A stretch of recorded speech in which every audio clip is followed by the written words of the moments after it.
It was my first spot to bring my family to. A new look for a beloved and enduring portion of Temple Square of the Church of Jesus Christ of Latter-day Saints. I would come here to pray a lot. What they've done with it now, it's so vibrant. It's just alive. It's just as peaceful. Christian Arelis was so impressed that he brought his nieces and nephew visiting from Bolivia to experience its serenity and beauty. I feel happy, and it's a new memory. Born out of divine revelation, expert design, and skilled trades. President Nelson highlighted that he saw in vision the nations of the world coming to this area.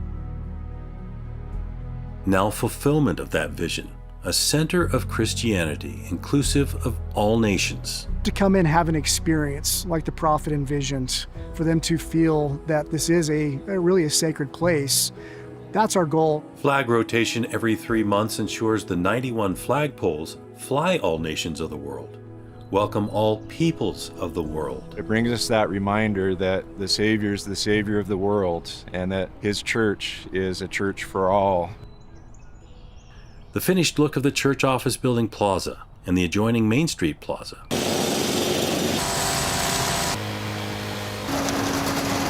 Originated from a necessity to repair the leaking 70s-era membrane covering the top decks. The main purpose was to waterproof the entire roof of the parking garage. The landscape of the two plazas was cleared down to the concrete. In the process, workers discovered the decking itself was in need of repair. We found that a lot of the concrete was delaminated, meaning that it wasn't structurally sound anymore. Repairing the damaged concrete by hand put the project's completion date in jeopardy.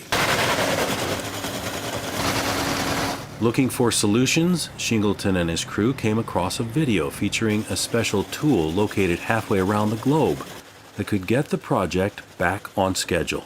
We were able to work through our industry partners and find a robot to do the majority of that repair work. That saved us over a year of time. With the concrete repairs and waterproofing completed, radiant heating was installed, an option not available during original construction decades ago. Right on the corner. Every time it snows or gets to a certain temperature, that radiant heating will automatically turn on and melt the snow immediately. The new snow melt system means no risk of mishaps with the meticulously fitted and installed stone from snow removal equipment. Stone that follows the most difficult of all patterns, the ellipse.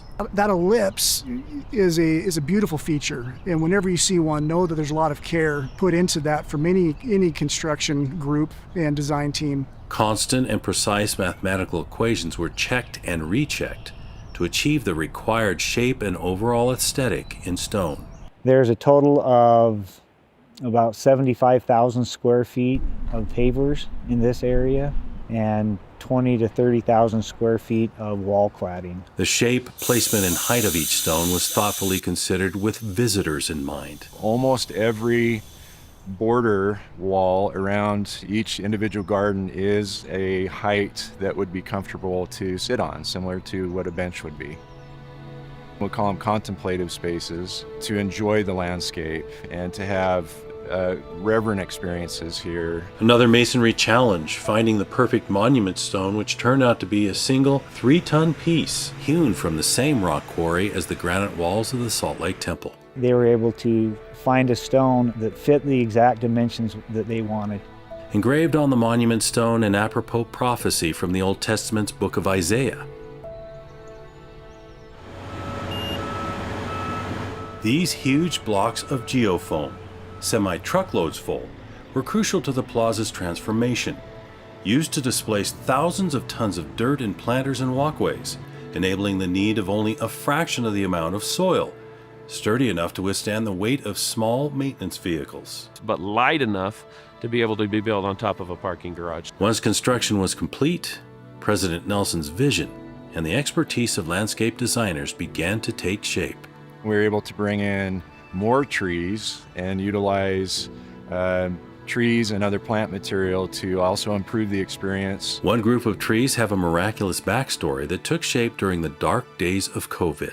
We had an opportunity to find some trees in Oregon that essentially had been abandoned. The farm was within months of wanting to remove those trees and start over. They now appear as majestic reminders of the Lord's hand in all things, even with forgotten trees. We were led to that area and we were able to see that those trees perfectly fit into the design that we had in mind here. Inspired, beautiful, and serene, and now ready to receive the millions of people anticipated to visit Temple Square in the coming years and decades. It's an oasis from the storms, a place to step away and feel peace and quiet, to feel the presence of the Savior.